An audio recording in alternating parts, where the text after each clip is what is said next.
मऊरानीपुर में एक व्यापारी ने नगरपालिका अध्यक्ष के बेटे और उनके लोगों पर उसकी जमीन पर कब्जा करने का आरोप लगाया है। वहीं नगरपालिका अध्यक्ष प्रतिनिधि द्वारा अपने ऊपर लगाए गए आरोपों को निराधार बताते हुए बदनाम करने की एक सोची समझी साजिश बताया है।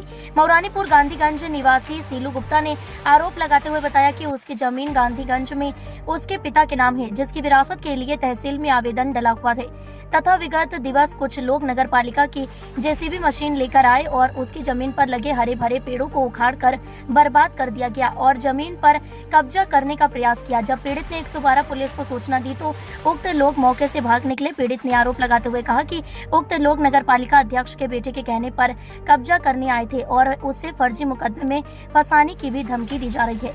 वहीं उक्त मामले में नगरपालिका अध्यक्ष प्रतिनिधि आयुष श्रीवास ने भी उप जिलाधिकारी को ज्ञापन देकर निष्पक्ष जांच कर कार्रवाई किए जाने की मांग की है।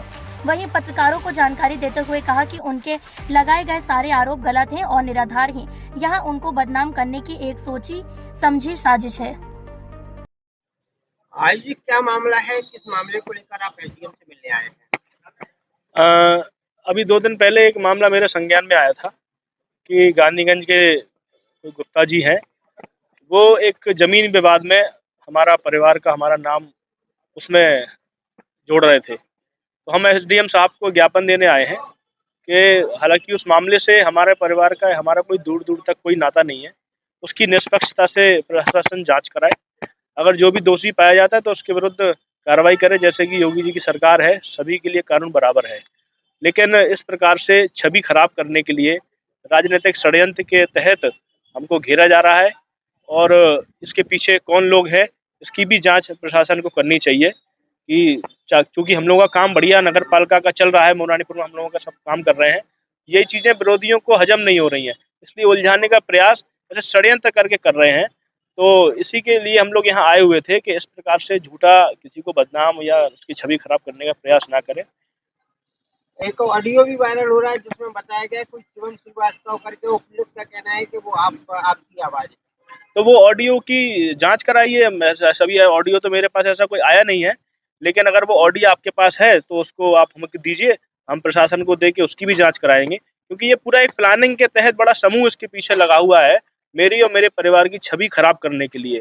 तो इस प्रकार से ये चीज़ें कर रहे हैं और मैं खुद चाहता हूँ, इसलिए मैं एसडीएम साहब के पास आया हूँ कि इसकी पूरी निष्पक्षता से जाँच कराई जाए और जो भी इसके पीछे दोषी है वो सामने आए, क्योंकि उस जमीन से या इनके विवाद से हमारा कोई किसी प्रकार दूर तक लेना देना नहीं है। अगर हमारा लेना देना निकलता है तो हमारे ऊपर कार्रवाई होनी चाहिए। सर, जो आज प्रार्थना पत्र आया है नगर पालिका की तरफ से, सर क्या कार्रवाई की जा रही है, सर क्या मामला है? आज नगर पालिका अध्यक्ष प्रतिनिधि श्री आयुष जी द्वारा एक प्रार्थना पत्र दिया गया है, जिसमें आपका कहना है कि कतिपय लोगों द्वारा आपकी छवि बिगाड़ने के लिए एक झूठा समाचार प्रसारित किया जा रहा है, जिसकी जांच करा करके और निष्पक्ष कार्रवाई की जाए। उस प्रार्थना पत्र पर मेरे द्वारा तहसीलदार साहब और इंस्पेक्टर साहब को निष्पक्ष जांच करके और जो भी उसका दोषी होगा उसका दायित्व निर्धारित करने के लिए वो पत्र प्रेषित कर दिया गया है। जांच आने के बाद कार्रवाई। दूसरे पक्ष द्वारा क्या आरोप लगाया गया? ये प्रार्थना पत्र में उल्लिखित है, मैं जांच कराने के बाद। तो दूसरे पक्ष द्वारा सर एक खबर चलाई जा रही है कि अवैध कब्जा किया जा रहा है, तो नगर पालिका की तरफ से छुड़ाया जा रहा है। ये सब जांच का विषय है। अब मुझे समझ लें, जांच होने के बाद जब दूध का दूध पानी का पानी